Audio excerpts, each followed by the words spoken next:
జిల్లాలోని తిరుమలగిరి సాగర్ మండలంలో భూ సమస్యలను 100% పరిష్కరించి రాష్ట్రానికి మార్గదర్శకంగా నిలిపేందుకు తిరుమలగిరి సాగర్ మండలాన్ని పైలట్ ప్రాజెక్టు కింద ఎంపిక చేయడం జరిగిందని రాష్ట్ర రెవెన్యూ ప్రిన్సిపల్ కార్యదర్శి భూ పరిపాలన చీఫ్ కమిషనర్ నవీన్ మిట్టల్ తెలిపారు. భూములకు సంబంధించిన సమస్యలన్నిటికీ పరిష్కారం తీసుకొచ్చేందుకు గాను ప్రభుత్వం కృషి చేస్తుందని చెప్పారు. బుధవారం రాష్ట్ర రెవెన్యూ ప్రిన్సిపల్ కార్యదర్శి భూ పరిపాలన చీఫ్ కమిషనర్ నవీన్ మిట్టల్ తిరుమలగిరి సాగర్ మండలం చింతలపాలెం గ్రామంలో భూ సమస్యల పరిష్కారం నిమిత్తం రైతులతో ఏర్పాటు చేసిన గ్రామ సభకు ముఖ్య అతిథిగా హాజరయ్యారు. ఈ సందర్భంగా నవీన్ మిట్టల్ మాట్లాడుతూ భూములకు సంబంధించిన సమస్యలన్నిటికీ పరిష్కారం తీసుకొచ్చేందుకు గాను ప్రభుత్వం కృషి చేస్తున్నదని చెప్పారు. ఇందులో భాగంగా ప్రస్తుతం ఉన్న భూ యాజమాన్య హక్కు చట్టంలో కొన్ని సాదా బైనామా, విరాసత్ వంటి సమస్యలు తీర్చడానికి నిబంధనలు లేనందున ఈ సమస్యల పరిష్కారం నిమిత్తమైన కొత్త చట్టాన్ని తీసుకురావాల్సిన అవసరాన్ని ప్రభుత్వం గుర్తించినట్లు తెలిపారు. ఈ క్రమంలో రెవెన్యూ చట్టంలో పారదర్శకత తీసుకొచ్చేందుకు గాను కొత్త చట్టం తేవాలన్న ఉద్దేశంతో ముసాయిదా చట్టాన్ని రూపొందించడం జరిగిందని తెలిపారు. తిరుమలగిరి సాగర్ మండలాన్ని భూ సమస్యల పరిష్కారంలో పైలట్ మండలంగా తీసుకునే విషయమై రాష్ట్ర ముఖ్యమంత్రి స్థాయిలో చర్చించిన అనంతరం రాష్ట్ర రెవెన్యూ శాఖ మంత్రి పొంగులేటి శ్రీనివాసరెడ్డి రాష్ట్ర శాసనసభలో ప్రకటన చేయడం జరిగిందని ఆయన చెప్పారు. ప్రస్తుతం ఉన్న చట్టంలో కొన్ని సమస్యలను పరిష్కరించేందుకు అవకాశం లేదని, వీటిని దృష్టిలో ఉంచుకొని నూతన చట్టం తీసుకురావాలని ప్రతిపాదించి దాన్ని రాష్ట్ర వ్యాప్తంగా రైతులు ప్రజల్లోకి తీసుకువెళ్లి సూచనలు, సలహాలతో తీసుకోవడం జరుగుతున్నదని చెప్పారు. రానున్న నూతన చట్టం తప్పనిసరిగా దీర్ఘకాలం రైతులకు ఉపయోగపడుతుందన్న నమ్మకాన్ని ఆయన వెలుబుచ్చారు. తిరుమలగిరి సాగర్ మండలంలోని భూ సమస్యలను అన్నిటిపై అధ్యయనం చేసి ఒక్కో సమస్యను పరిష్కరిస్తామని, ముఖ్యంగా ఫారెస్ట్, రెవెన్యూ సంబంధించిన సమస్యలు, అలాగే ఇతర సమస్యలన్నింటినీ పరిష్కరిస్తామని తెలిపారు.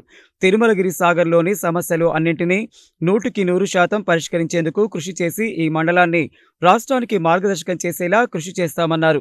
జిల్లా కలెక్టర్ సి నారాయణ రెడ్డి మాట్లాడుతూ ధరణి భూమికి సంబంధించిన సమస్యలను పరిష్కరించి రైతులకు భూ సమస్యలు లేకుండా చేయాలన్న ఉద్దేశంతో తిరుమలగిరి సాగర్ మండలాన్ని పైలట్ ప్రాజెక్టు మండలంగా ఎంపిక చేసినట్లు తెలిపారు.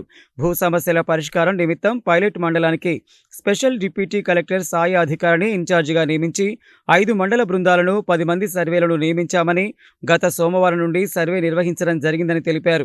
గ్రామ స్థాయిలో ఎలాంటి సమస్యలు ఉన్నాయో ప్రత్యక్షంగా తెలుసుకునే నిమిత్తం రాష్ట్ర రెవెన్యూ ప్రిన్సిపల్ సెక్రటరీ చింతలపాలెం గ్రామానికి వచ్చినట్లు వెల్లడించారు. మండలంలో మొత్తం 14 రెవెన్యూ గ్రామాలు ఉన్నాయని, కృష్ణానది తీర ప్రాంతంలో అటవీ, ప్రభుత్వ పట్టా భూములు ఉన్నాయని, అయితే ఈ భూములలో కొంతమందికి పట్టాలు లేకపోవడం, కొంతమందికి పట్టాలు ఉన్నా భూమి లేకపోవడం వంటి సమస్యలతో ఉన్నారని తెలిపారు. మొత్తం మండలంలో 11,246 ఎకరాల విస్తీర్ణంలో భూములు ఉన్నాయని, ఇందులో 1,260 ఎకరాలు అటవీ భూములు ఉన్నాయని, 3,931 ఎకరాలు మాత్రం ధరణిలో వచ్చిందని, ఇంకా సుమారు 7,000 ఎకరాలు ధరణిలోకి రావాల్సిన అవసరం ఉందని అన్నారు. వివిధ భూ సమస్యలన్నీ మండలంలోని 7 గ్రామాలలో ఎక్కువగా ఉన్న దృష్ట్యా దీని ఆధారంగా తిరుమలగిరి సాగర్ మండలాన్ని పైలట్ ప్రాజెక్టు కింద ఎంపిక చేసినట్లు చెప్పారు. వీటితో పాటు ఆర్ఓఆర్లో సైతం సమస్యలు ఉన్నాయని, తిరుమలగిరి సాగర్ మండలం మారుమూల మండలం కావడం, గిరిజన ప్రజలు ఎక్కువగా ఉండడం వల్ల అవగాహన లేని కారణంగా గతంలో ఆర్ఓఆర్ రికార్డులు అప్డేట్ కాలేదని, పట్టాలు ఇచ్చిన వారికి కూడా రికార్డులో రాకపోవడం జరిగిందని తెలిపారు. మండలంలో ఉన్న రెవెన్యూ, ఫారెస్ట్ వదిలివేసిన భూములు, పట్టా భూముల్లోని సమస్యలను ఆయన కూలంకషంగా వివరించారు. ప్రత్యేకించి చింతలపాలెం గ్రామంలో సుమారు 6,000 ఎకరాలకు పట్టాలు ఇవ్వాల్సిన అవసరం ఉందని, అలాగే పట్టాలు ఇచ్చిన 3,900 ఎకరాల్లో ఉన్న బోగస్ పట్టాలను తొలగించాల్సిన అవసరం ఉందని తెలిపారు. సిసిఎల్ కార్యాలయాధికారి లచ్చిరెడ్డి మాట్లాడుతూ గ్రామంలో సమస్యలు తెలుసుకునేందుకు రెవెన్యూ తరపున తప్పనిసరిగా ఒక ఉద్యోగిని ఏర్పాటు చేయాల్సిన అవసరం ఉందని అన్నారు. భూ సమస్యలకు ఏదో రకంగా పరిష్కారం తెలుసుకునేందుకు కృషి చేస్తున్నామని, అందులో భాగంగానే తిరుమలగిరి సాగర్ మండలం చింతలపాలెం గ్రామానికి వచ్చినట్లు ఆయన వెల్లడించారు. ధరణి కమిటీ సభ్యులు ప్రముఖ న్యాయవాది సునీల్ మాట్లాడుతూ భూములకు సంబంధించి ప్రస్తుతం ఉన్న చట్టంలో కొన్ని సమస్యల పరిష్కారానికి మార్గం లేనందున కొత్త చట్టం తీసుకొచ్చే ఆలోచనలో ప్రభుత్వం కృషి చేస్తుందని తెలిపారు. భూమి ఉండి కాగితాల్లో లేనివారు, కాగితాలు ఉండి భూమి లేనివారు ఉన్నారని, ఎట్టి పరిస్థితుల్లో భూమి ఉన్న ప్రతి ఒక్కరికి హక్కు ఉండాల్సిన అవసరాన్ని ప్రభుత్వం గుర్తించిందని, ఇందులో భాగంగానే పాత చట్టంలో సమస్యల పరిష్కారానికి అవకాశం లేదని గుర్తించి నూతన చట్టంలో వాటిని పొందుపరిచేందుకు ప్రభుత్వం చర్యలు తీసుకుంటున్నట్లు వెల్లడించారు.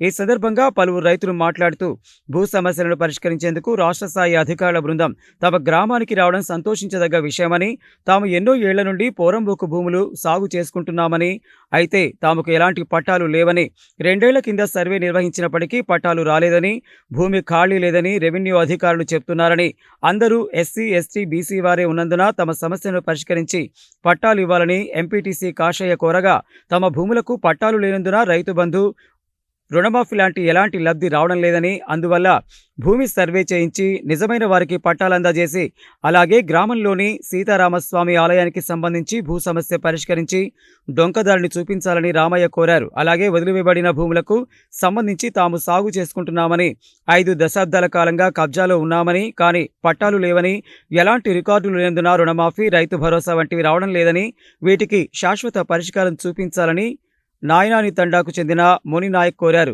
ఇక తమ భూములకు ఆధారాలు లేనందున బ్యాంకు రుణాలు, ప్రభుత్వం నుండి ఎలాంటి లబ్ధి అందడం లేదు. న్యాయమైన రైతులకు పట్టాలు ఇవ్వాల్సిన శ్రీను నాయక్, కొంతమందికి పట్టాలు ఉన్నాయని, కొంతమందికి పోరంబోకు భూములు దున్నుకుంటున్నారని, కొంతమంది పేర్లు రికార్డులో చేర్చలేదని, రైతులకు న్యాయం చేయాలని, కొండల్ తాను ఇంటర్ వరకు చదువుకున్నానని, గ్రామంలో 10 ఎకరాల పొలం ఉందని, పొలం కోసమే చదువు వదిలేసి గ్రామానికి వచ్చానని, సర్వే నెంబర్ 22, 222, 223లో మా పొలాలు ఉన్నాయని, సర్వే చేసి అవి పట్టా భూములా లేక ప్రభుత్వ భూములో చెప్పాలని సవరతండాకు చెందిన బిచ్చానాయక్ కోరారు. అదేవిధంగా గతంలో ప్రభుత్వం తమకు పట్టా భూమి ఇచ్చిందని, గత ప్రభుత్వ హయాంలో రద్దు చేశారని, దానిలో తమ పేరు రాలేదని, భూమి లేని వారికి పట్టాలు ఉన్నాయని, వారికి రైతు బంధు, రైతు బీమా ఇస్తున్నారని, నిజమైన రైతులను గుర్తించి పట్టాలు ఇవ్వాలని బోడుమల్క మారయ్య తమకు పట్టాలు ఉన్నాయని, కాసర పహానీలో పేరు ఉన్నప్పటికీ పొలం సాగు చేసినందుకు వెళితే అటవీ శాఖ అధికారులు అటవీ భూమి అని ఇబ్బందులు పెడుతున్నారని, తమ సమస్యకు పరిష్కారం చూపించాలని నెల్లికల్ గ్రామ రైతు కోరాడు. ఈ కార్యక్రమంలో అదనపు collector J Srinivas, DFO Rajasekhar, భూ సమస్యల పరిష్కారానికి నియమించబడిన deputy collector Subrahmanyam, RDO Srinivasarao, survey land records assistant director Srinivas, Hari, Srinivas Sharma, Dasarath Naik, Tirumalagiri, DT Khader, Jangala Krishnaiah, Jawaharlal, ఆయా మండలాల బృందాల సిబ్బంది తదితరులు ఉన్నారు.